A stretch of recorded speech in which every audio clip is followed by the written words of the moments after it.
Say, kids, what time is it? It's kind of like watching TV, but, in your car. Mike the Intern grabbing Jay Stevens and Joe Weston by the foot. No, I want to be grabbed somewhere else. Dark side of the stream. I want to be grabbed somewhere else. No.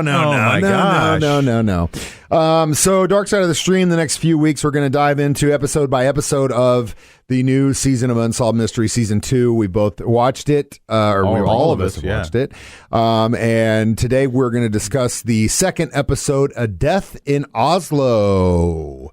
It was the one about the apparent, at least according to the authorities, suicide in a 5-star hotel in Oslo in the 90s. In a locked room. And since then, and we mentioned this in the last time, it always takes like one person who just really can't let this go and take what the answer is as what it is at face value to keep it going. And that's kind of what happened with this, with the journalist who wrote the article about it back in the 90s. He's kind of not let it go. And that's, I guess, how they got Unsolved Mysteries involved in this thing. Sure sounds like she was a spy. Or something like that. You think so? It really seems like that. That we one. Move on to the next episode. We solved it. We call him out. Let's get the reward. Yeah. No, but the other guy who was a spy or whatever talks about it, and he's like, he just lays down the list of this is why it's a classic example. You guys are jumping way, way too far ahead. Did we jump ahead? Because I think the story is pretty interesting in the sense that first of all, the way it went down was, I guess, there's this 5-star hotel in Oslo, and even in the 90s, even if it was a roadside hotel outside of Albuquerque, New Mexico, you would have to have some form of identification, a credit card, something to guarantee a room. Now, we're talking about a 5-star hotel. So here's why I think that this is something. Example, when we played during the summer, this big bike fest at that Camden resort, nice. I mean, it's a nice resort up there. They just handed us room keys for the band. With that's a different situation. Because they kind of know who you are. Well, you don't need to be official, right? The venue got you the room, right? Yeah. The venue has an open account. That's why the venue. Hotel. Whoever did and we'll get to that. Yes, but again, that is the weird thing, because when she got that room, there was somebody with her. Lo and behold, the camera footage of her getting in and booked and all that stuff's gone. It's all missing. Yeah, they know that the front desk clerk and the other manager said there was a guy here when she checked in. And she gave the name Jennifer Fairgate, said she was from some little town in Belgium, I think, that actually exists. They go to this town. But not that address. It was very The address doesn't exist. Doesn't go up the number. To that number. It ends at a certain number right below it. So there are a lot of really weird things in this, but yes, there is definitely the spy angle, and we'll get to that. Dark Side of the Stream, Unsolved Mysteries, Episode 2 on 104.7 The Cave. Say, kids, what time is it? It's kind of like watching TV, but, in your car. Joe, Jay, Mike the Intern, back in the studio, Dark Side of the Stream, discussing Episode 2 of Unsolved Mysteries on Netflix, known as the Jennifer Fairgate episode. Can I ask a question? What did you guys think of the first episode, since I wasn't here for that? We're sad. I think we both agreed that he had some sort of a break. And that the Jack Wheeler case, that he probably was the one who set off the smoke bombs across the street at the house, and then lost his cell phone in the process. The first episode was the lady that just disappeared. No, that was the Jack Wheeler one was the first one. No, the first episode was the lady that disappeared. The lady that just went to church and then never came home. No, that's the last one. That's like one of the last ones. I didn't see that. It must have been the first season. That's like one of the last ones. Yeah. I watched. It was one of the last ones. Oh, yeah, okay. It was. All right. Well, did you watch the Jack Wheeler one? I did. So we haven't got to the church one, and that one in itself is crazy. But we'll get to that later on. I must have watched them out of order. So the Jack Wheeler one. I think he had a break. And again, I agree with that. I think he lost his cell phone, came back. The whole thing in his wacky, house was him losing his mind, trying to figure out, oh my God, ran around with the wrong guy. I'm this guy, and I can't believe I got caught doing this, and then just spiraled out of control. Probably fell asleep in a dumpster, and that's how he got killed. Or got beat up. Yeah.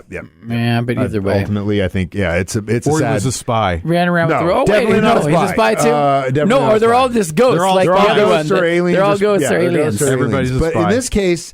It's strange because they started pointing to the fact that after they figured out she's probably not from Belgium, that her accent lends itself to East German, and we all know they're all spies there. Kind of the way East Germany was, even though the wall had came down in 89, 90. Mr. Gorbachev teared on the wall. 4 or 5 years after that, but I guarantee you the communists were still involved and still in East Germany at the time, especially Russian involved communists. And so the idea is that maybe this person was a spy, right? They get the investigators to kind of go through because at first they don't really explain to you. They say that the girl had no pants. She had like one pair of pants, but all these tops, all the tags were cut out. Labels removed, which is weird. You're like, why would you do that? Spies do no that. ID, no nothing. And then the gun that she used in her apparent suicide had the serial number professionally removed.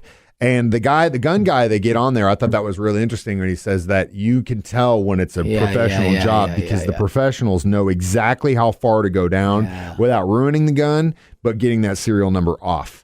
So it's a professional job. They kind of start going through the evidence. Then they bring in a former intelligence guy who goes, yeah, that's a professional job. The tag remove thing is like a number one thing you do because you don't want that clothes to be traced back to any country or anything like that. It seems spy-like. There's a lot of actual photographs from the crime scene, including photographs of her body. And the first thing I thought when they show the picture is there's no way she could have shot herself. Right. Because of the way the gun was in her hand. That's exactly what I was going to say. And and then all of the forensic evidence lent to that too. It just. What's with all the shell? She had a suitcase that was just filled with ammunition. See? Right? That's also really, really strange. Yeah, and nothing else. Like, was she there for maybe a hit? She had a briefcase that was filled with ammunition. Is this a Kill Bill situation where she gets hired by somebody to kill someone and they know she's there and they get to her first? Oh, man, deep levels. You know what I mean? Kill Bill, how she stopped killing. I'll kill you, you kill me. Yeah, or Maybe I Quentin won't. Tarantino did it. Maybe Tarantino did do it. It's the dark side of the stream discussing a death in Oslo, Unsolved Mysteries on 104.7 The Cave. Say, kids, what time is it? It's kind of like watching TV, but in your car.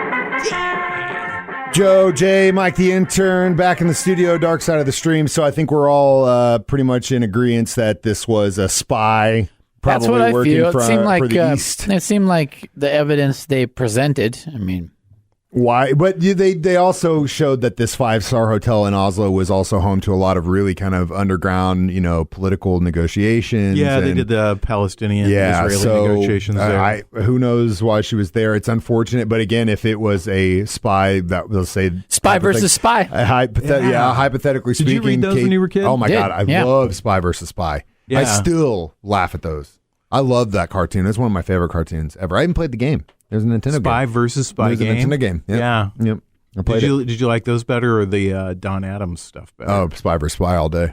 See, I love the Don Adams stuff. I love it Spy was vs. really Spy. cool. Yeah, we're on Mad Magazine now. Yeah, Mad Magazine. Dark Side of the Stream, discussing episode 2 of Unsolved Mysteries, A Death in Oslo. I think it's pretty cut and dry that she was a spy, but like I was about to say, just very if she mysterious. was a spy and she does have family, let's say hypothetically speaking, in Russia, do you think they're going to stand up and say, hey, that was our kid who got trained by the KGB? They're not going to say a word, and we'll probably never know who that was. Those kind of things, you just kind of, when you choose that path, you kind of write off your life, and the one thing that they did do, who could help solve the case, or at least give an identity onto the female, was that they were able to exhume the body, get the DNA profile from her, so that if on down the line someone does a Forever 21 or whatever those things are, and they get a match, they'll figure it out that way. Like so that is a Golden State, possibility. like the Golden State guy. I think really the only way they're ever going to figure it out is through that, and as long as this journalist in Norway